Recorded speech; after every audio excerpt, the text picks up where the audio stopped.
Fascist Hasina ও তার দোসরদের ফাঁসির দাবিতে চট্টগ্রাম মহানগর ছাত্রদলের সাবেক নেতৃবৃন্দের উদ্যোগে গতকাল ৯ ফেব্রুয়ারি মহানগর ছাত্রদলের সাবেক সহ সাধারণ সম্পাদক ও নগর যুবদলের সংগঠক রিদওয়ানুল হক রিয়াদের নেতৃত্বে নগরীর চৌমুহনী মোড়ে এক বিক্ষোভ মিছিল অনুষ্ঠিত হয়।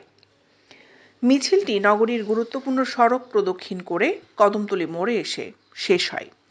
পরে চট্টগ্রাম মহানগর ছাত্রদলের সাবেক সহ সাধারণ সম্পাদক রিদওয়ানুল হক রিয়াদের সভাপতিত্বে এক প্রতিবাদ সমাবেশ অনুষ্ঠিত হয়। সমাবেশে প্রধান অতিথি ছিলেন চট্টগ্রাম মহানগর যুবদলের সহ শিল্প বিষয়ক সম্পাদক আবু সৈয়দ কালু। বিশেষ অতিথি হিসেবে উপস্থিত ছিলেন নগর ছাত্রদলের সাবেক সহ সাধারণ সম্পাদক মোহাম্মদ ইমরান, সদরঘাট থানা যুবদল নেতা ইকবাল হোসেন ফরিদ।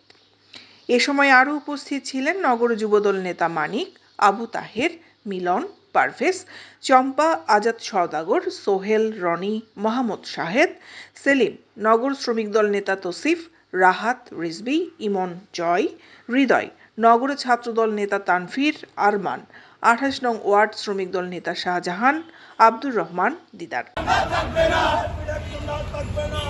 সমাবেশে নগর ছাত্রদলের সাবেক সহ সাধারণ সম্পাদক রিদওয়ানুল হক রিয়াদ বলেন, বৈষম্য বিরোধী ছাত্র আন্দোলনে নিহতদের হত্যার বিচার প্রক্রিয়া দ্রুত ত্বরান্বিত করা এবং আওয়ামী সন্ত্রাসীদের নৈরাজ্য চাঁদাবাজি প্রতিহত করার জন্য ছাত্রদল, যুবদল, স্বেচ্ছাসেবক দল, শ্রমিক দলের নেতাকর্মীদের সজাগ থাকতে হবে।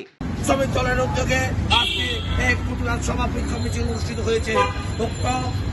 উক্ত বিক্ষোভ মিছিলে পূর্ব সমাবেশে আজকে প্রধান অতিথি হিসেবে উপস্থিত আছেন চট্টগ্রাম মহানগর যুবদলের শিল্প বিষয়ক সম্পাদক আবু সৈয়দ কালু সহ আমাদের যুবদলের